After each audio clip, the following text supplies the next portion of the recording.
This this is the Impressions Exchange podcast. Impressions Exchange podcast. Where all topics impacting the graphic imaging and printing industry are addressed via in-depth news coverage, analysis, and timely interviews. Welcome to the Impressions Exchange podcast. In this episode, I speak with Steph Buka, the Government Affairs Coordinator at Printing United Alliance.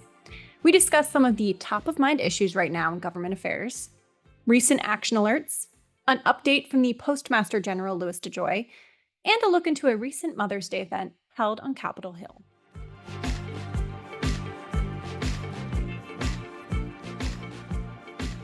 All right, thanks, Steph, so much for joining me today. Thanks, Ashley. I'm so happy to be here and share some government affairs updates with you today. Yes. And I know there's a lot going on, so I'm excited to get into it. So, let's just first kind of frame, for the audience what's going on. So can you tell me what are some of the top of mind issues that are going on right now in government affairs? Sure. Well, a major issue is the presidential election, as you know.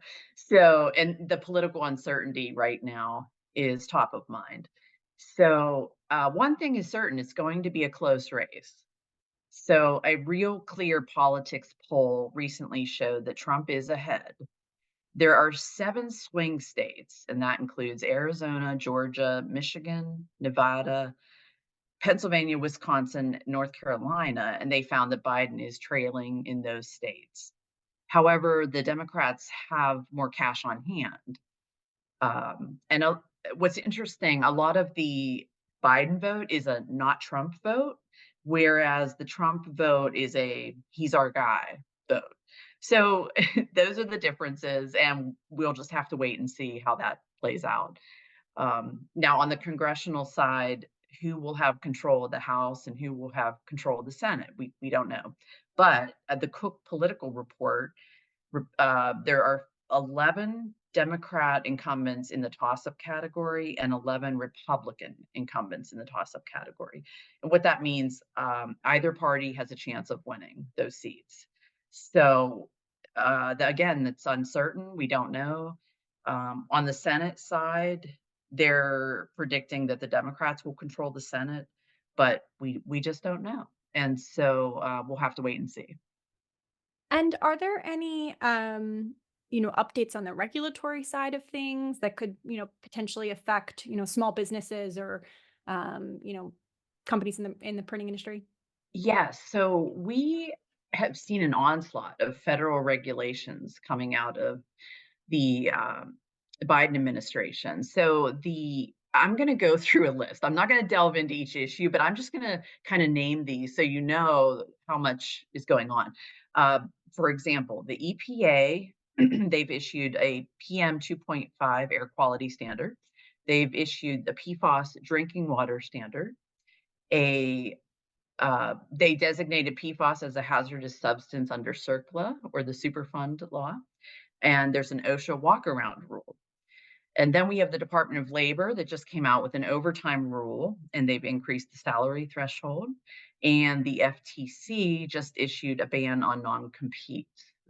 So, I mean, there are a lot of regulations coming out. And the Alliance is part of the Manufacturers for Sensible Regulations. So we support sensible regulations, but our concern is how these regulations are impacting our small businesses. For example, the National Association of Manufacturers reports that it costs the average per employee cost of regulations for manufacturers is $50,100. So that's per employee. So if you're a business with less than 50 employees, that it threatens your whole existence. And so our message right now is that we would like, if the Biden administration wants to promote growth in manufacturing domestically, we support that, but these regulations aren't in line with those goals. So that's what we're trying to accomplish there.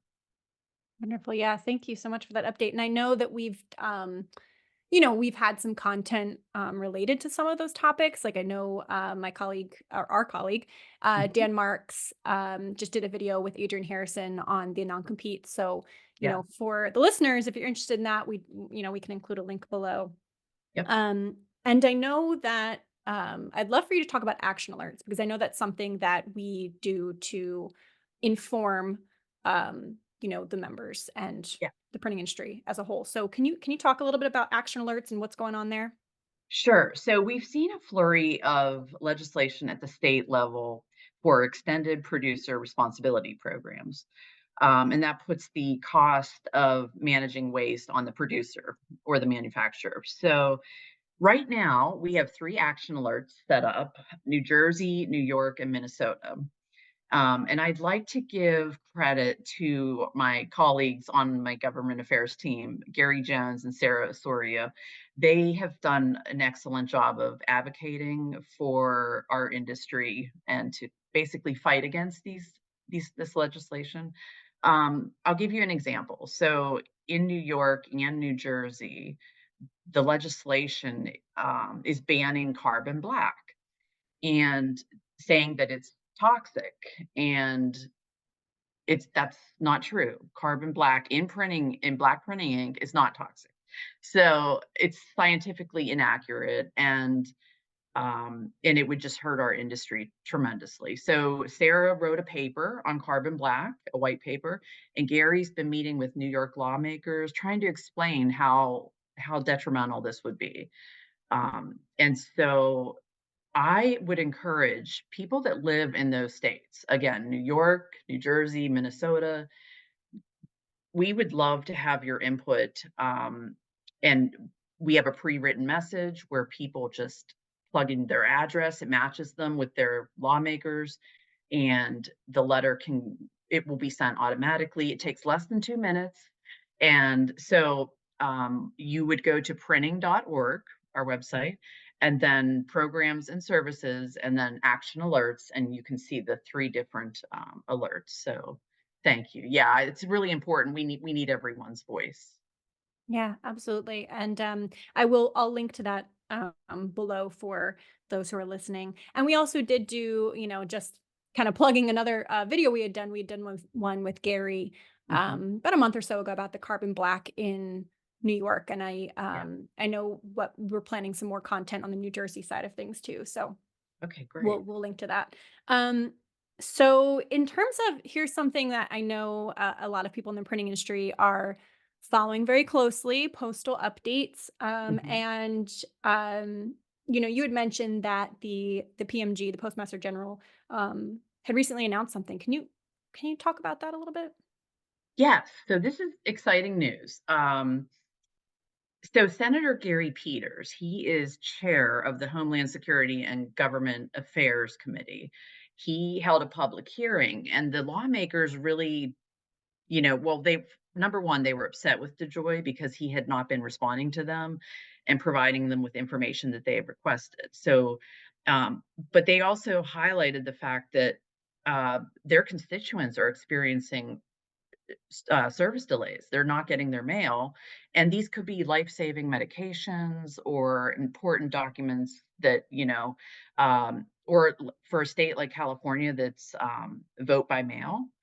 I mean, if you don't have your ballot in time, and so these are important issues. So um, we weren't sure how he would respond, but we were thankful that Postmaster General DeJoy said, "Okay, I will pause delivery of this modernization plan."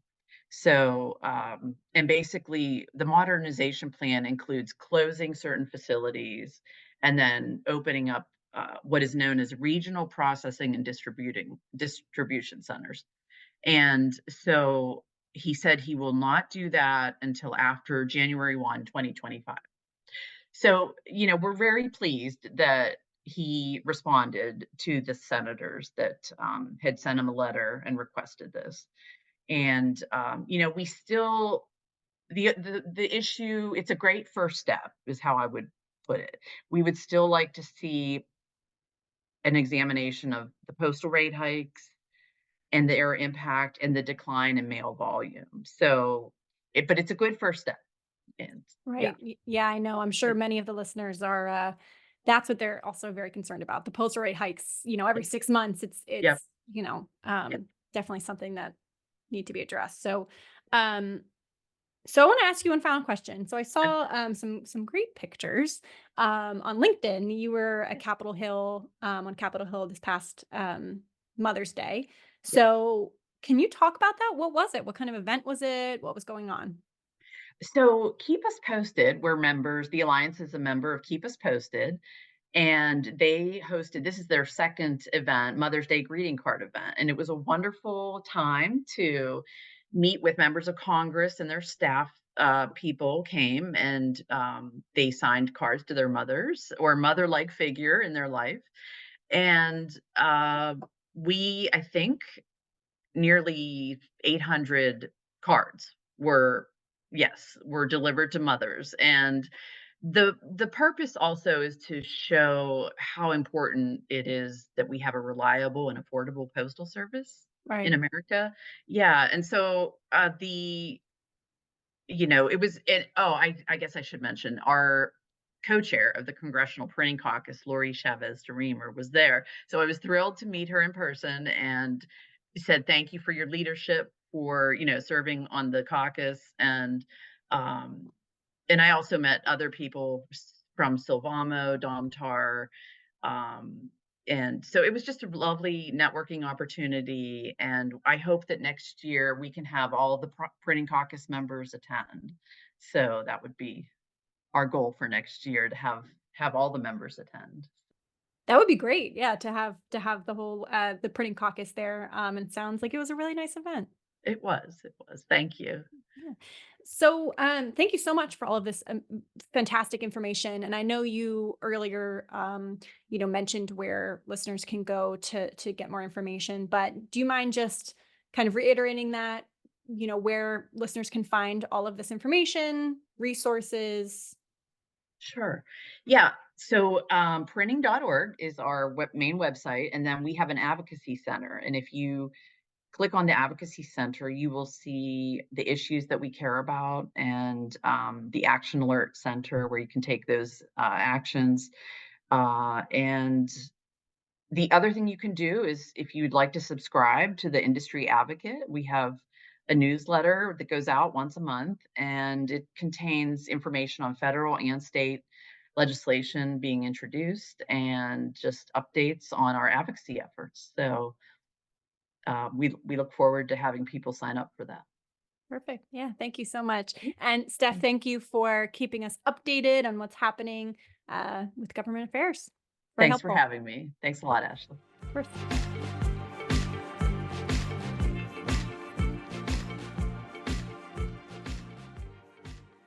I want to thank Steph for joining me on today's episode. I will make sure to include links to everything discussed today in the description below. I also want to thank all of you, our listeners. Stay tuned for the next episode of the Impressions Exchange podcast.